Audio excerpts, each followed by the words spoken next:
내며 그 새긴 우상들은 다 부서지고 그 음행의 값은 다 불살라지며 내가 그 목상들을 다 깨뜨리리니 그가 기생의 값으로 모았은즉 그것이 기생의 값으로 돌아가리라. 아멘. 오늘 말씀은 야곱의 허물이라는 제목의 말씀입니다. 야곱의 허물. 미가 선지자는 예수님이 태어나실 것을 예언한 그런 선지자로 유명합니다. 오늘 본문이 아니고 이제 미가서 5장으로 가서 보면 미가서 5장 2절에 베들레헴 에브라다야 너는 유다 족속 중에 작을지라도 이스라엘을 다스릴 자가 내게로 나올 것이라 그랬습니다.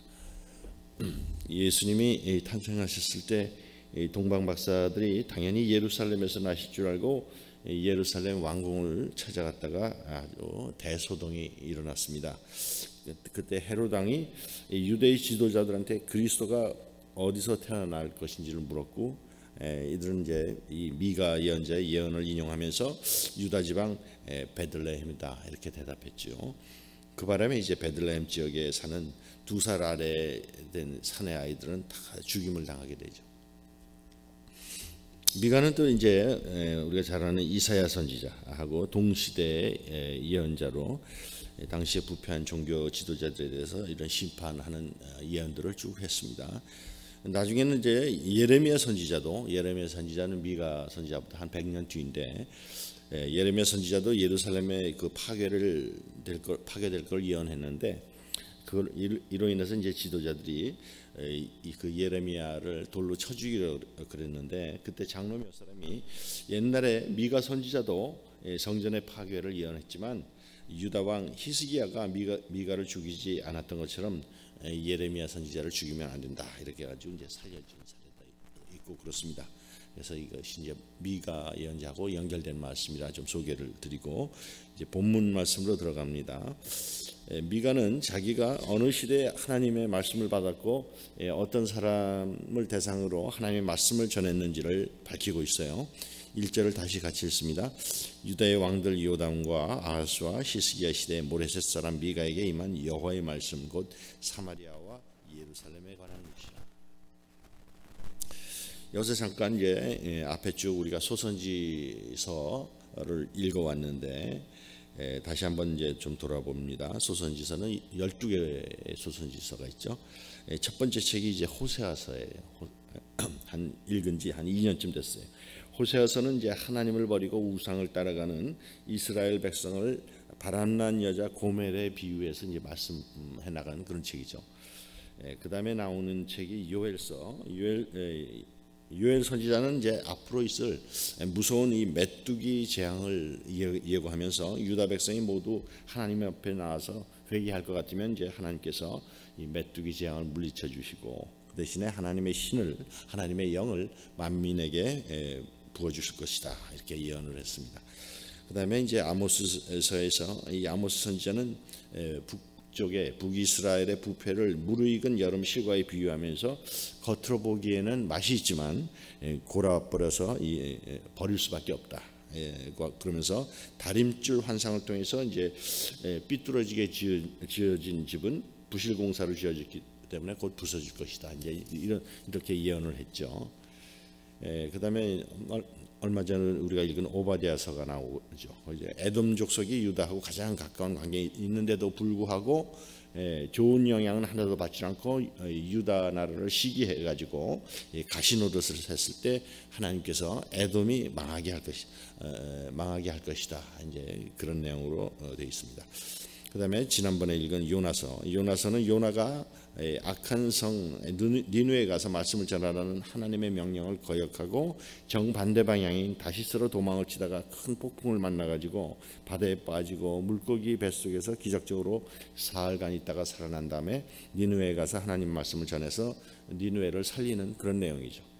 하나님은 이 니느웨를 용서하신 것처럼 이스라엘을 용서할 것이라는 것을 보여주셨어요. 즉 이스라엘은 뭐 그렇게 너무 잘 믿으려고 할 필요도 없이 니느웨처럼 그냥 무식하게 그렇게 회개하면 절대로 멸망당하지 않고 구원을 받는다는 것을 보여주신 거예요.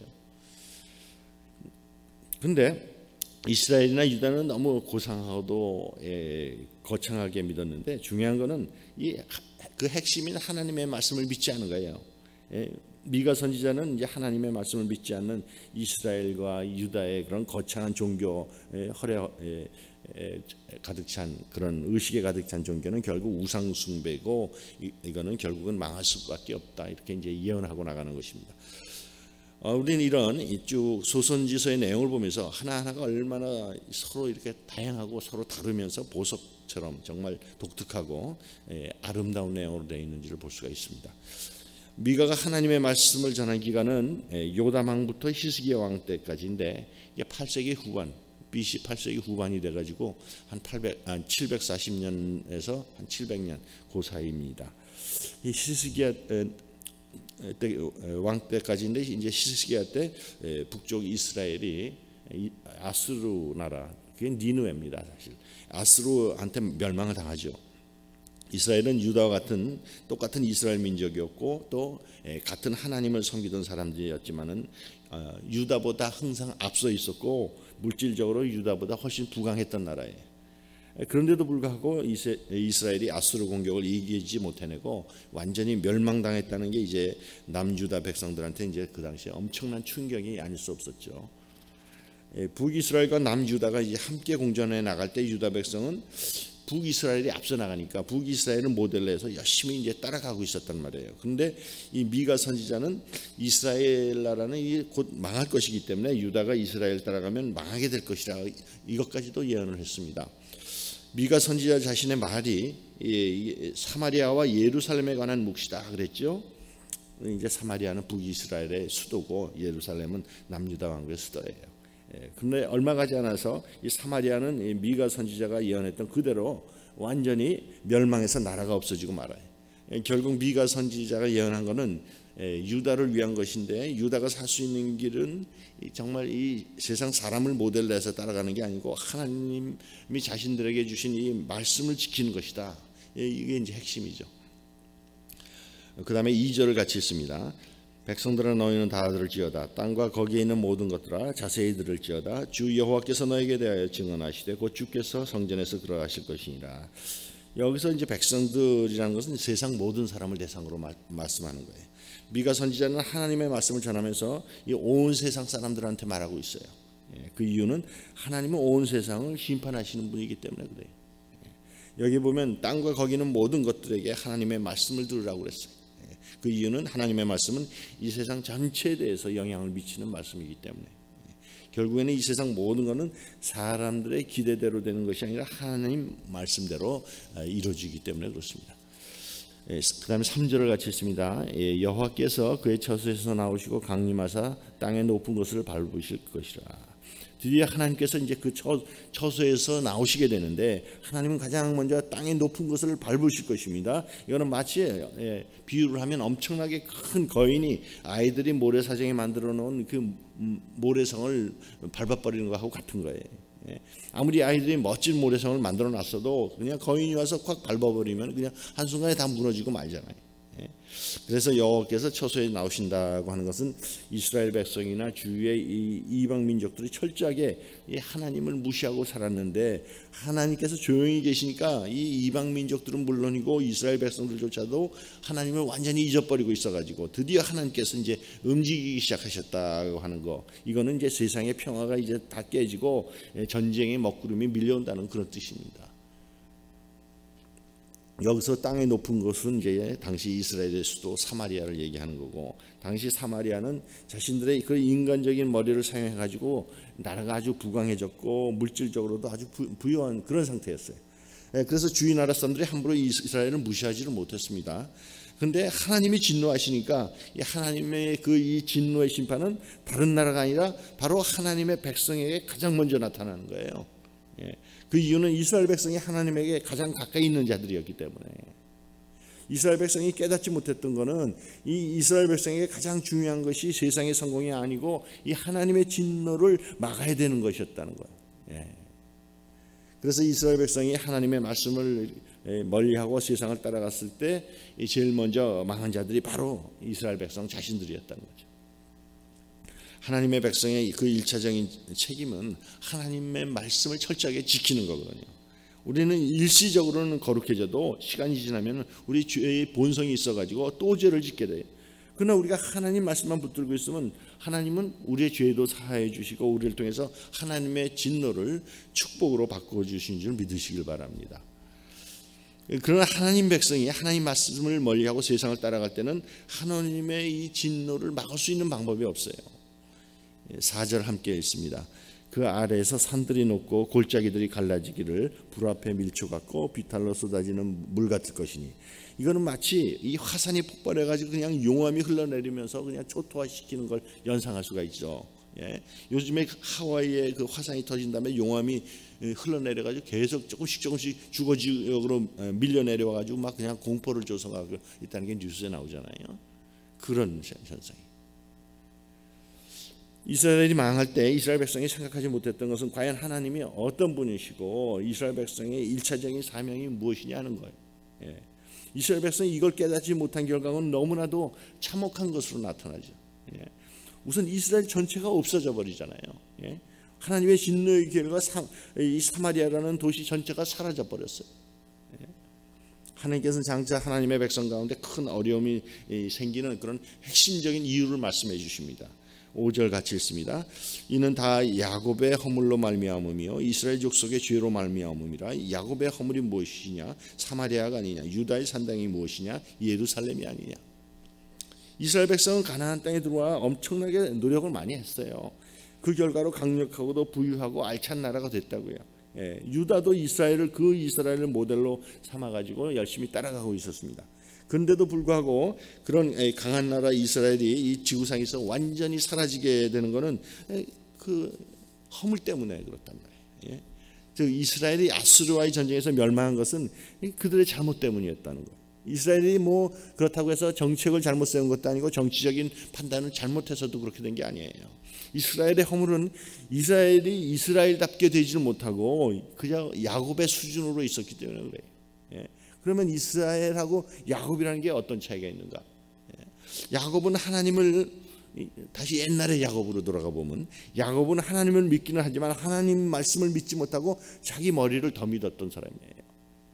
야곱은 이 성공에 대한 아주 강한 야망을 가지고 있었죠.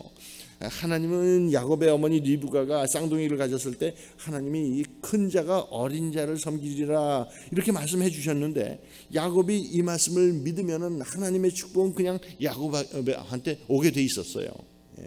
근데 야곱이 하나님의 말씀을 믿지 못해가지고 자기 머리로 꾀를 내서 팥죽 한 그릇으로 그냥 형으로부터 장자꾼을 샀잖아요. 또 나중에는 아버지를 속여가지고 축복을 가로챘고, 또 그 다음에 야곱이 이 받던 아람으로 가기 전에 하나님은 베델에서 너하고 함께 하시겠다고 약속을 해주셨다고요. 그러면 야곱은 하나님의 말씀을 믿어야 되는데 그것도 믿지 않고 자기 마음에 드는 라헬하고 결혼하기 위해서 스스로 그 종이 되는 그런 계약을 맺잖아요. 고생을 사서 해요. 고생. 그리고 야곱은 하나님이 복을 주시겠다 했으면 믿어야 되는데 자기 나름대로 뭐 나뭇가지를 꺾어가지고 양들이 새끼 뵐 때 그 옆에 세워두어가지고 얼룩점이 있는 그런 것들을 낳게 하잖아요.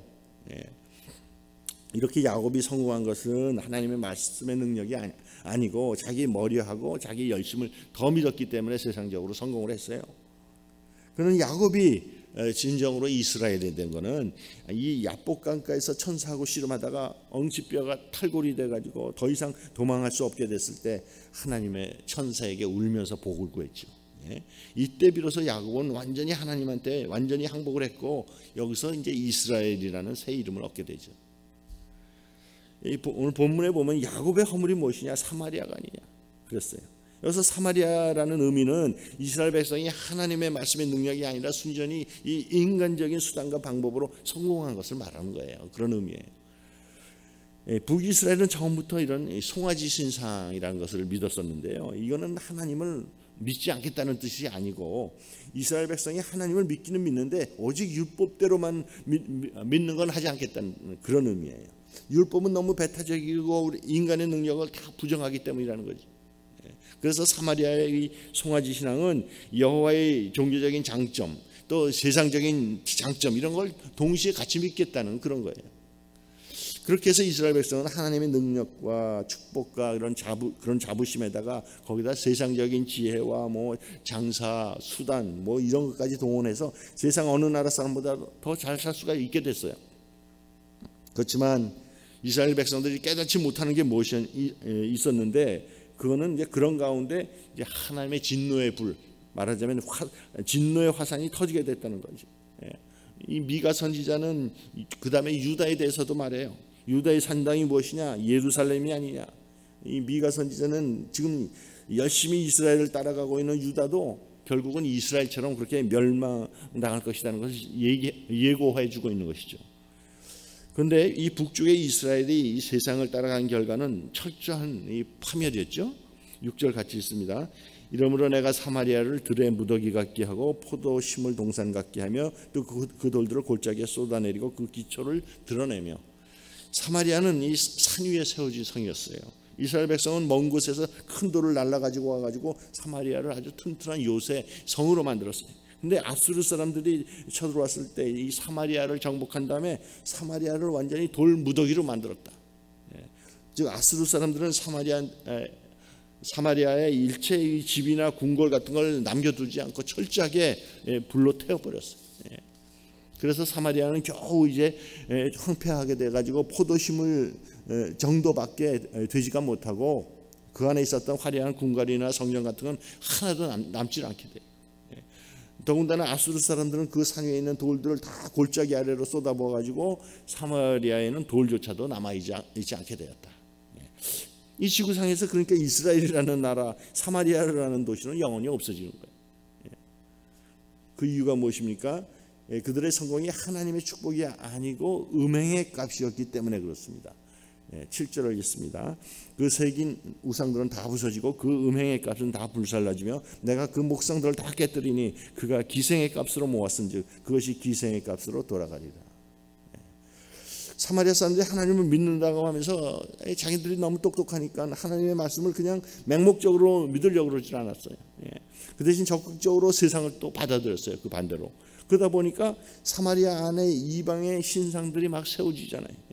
사마리아 안에 우상이 세워졌다는 것 자체가 바로 하나님의 말씀의 능력을 믿지 않는다는 증거죠. 이스라엘 백성들이 하나님 말씀을 이렇게 지키지 않았을 때 세상적으로는 복받은 게 많이 있었지만은 영적인 부흥이라는 건 완전히 사라지고 말았어요. 영적인 부흥이 없는 이스라엘은 죽은 이스라엘이거든요. 하나님의 진노와 심판이 그래서 가장 먼저 나타나는 것이 되는 거죠. 하나님의 이스라엘 번영과 성공이 하나님의 축복이 아니고 음행의 값이다 그러시죠. 만약에 이 가정에서 아내가 술집에 나가서 돈을 벌면 어떻게 될까? 술집에서 애교를 부리면서 술 팔아가 돈을 집에 가져오는 거, 남편이 그걸 끔찍하게 싫어할 것입니다. 남편이 그 사실을 안다면 술 팔아서 마련한 가구들, 집기들 모든 걸 다 깨뜨려 부셔버릴 거예요. 왜냐하면 그것은 남편을 욕되게 하는 것이고 수치스럽게 하는 거니까.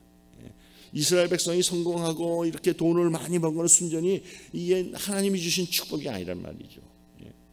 이거는 말로만 하나님을 믿는 거지 실제로는 우상에게 자기 몸을 판 대가라. 하나님은 이스라엘 백성에게 그래서 기생의 값으로 모았은즉 기생의 값으로 돌아가라 하시는 거잖아요. 이스라엘 백성이 몸을 팔아서 돈을 벌었기 때문에 하나님께서 이스라엘 전체를 다른 나라한테 기생의 팁값으로 처분해 버린다. 그러니까 하나님의 백성은 세상에서 성공했다고 해서 복받았다고 할 수가 없죠. 왜냐하면 하나님의 백성이 가장 중요한 것은 하나님의 진노를 막는 것이기 때문에. 그러나 우리는 사실은 세상에서 성공하고자 하는 욕심이 있고 또 우리는 도저히 죄를 짓지 않고는 살 수 없는 그런 죄된 본성을 가진 그런 자들이에요. 그래서 우리는 가만히 있으면 자동적으로 이 세상으로 흘러가게 돼 있어요. 그래서 우리는 목숨을 걸고 정말 하나님의 말씀을 듣고 어떻게든지 하나님이 주신 복으로 만족을 해야지 하는 이런 결심을 해야지. 우리가 끝까지 하나님의 말씀을 붙들었을 때 하나님이 주시는 그 복은 이제는 음행의 값이 아니고 그것이 진정한 하나님의 축복인 줄 믿으시기 바랍니다. 하나님의 축복은 이 세상 어느 누구도 뺏어갈 수가 없어요. 하나님께서 그동안 이스라엘 백성이나 유다에 대해서 잠잠하게 기다리셨던 것은 그들이 하나님 앞에 자발적으로 돌아와서 회개했으면 회개할 줄로 아셨기 때문에 우리 마음속에는 이 야곱의 못된 기질이 있다. 하나님이 그걸 아시고 우리의 엉치뼈를 어긋나게 하셔서 도망가지 못하게 하시고 하나님 앞에 붙잡아 오셨다. 우리는 오늘 이 야곱이 야복강가에서 그랬던 것처럼 하나님 앞에 정말 울면서 회개하면서 우리 인생을 모두 맡기도록 해야 되겠습니다. 우리는 죄를 지을 수밖에 없는 죄인이고 우리가 아무리 잘났고 성공했다 하더라도 하나님의 말씀 없이는 결국은 망할 수밖에 없다 하는 것을 우리는 고백해야 되겠습니다. 우리가 하나님 말씀을 붙들 때 하나님은 우리 죄가 씻음을 받게 하시고 또 우리가 하나님 말씀 붙들고 기도할 때 크게 부흥을 주셔서 모든 죄와 모든 심판을 이기는 그런 능력이 나타나는 여러분과 제가 되기를 주의 이름으로 축원합니다. 아멘. 기도하겠습니다.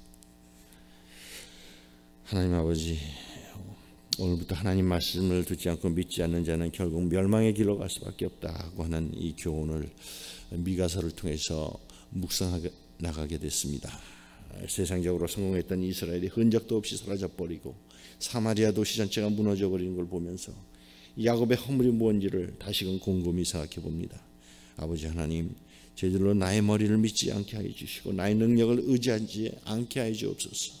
하나님께 완전히 항복하고 야곱이 아니고 정말 이스라엘답게 살아가게 하옵소서. 하나님 아버지, 저희들로 기도줄 붙잡고 하나님 말씀 붙잡고 죄와 심판을 이겨내며 승리하는 그런 인생을 살아가게 도와주옵소서. 예수님의 이름으로 기도합니다. 아멘.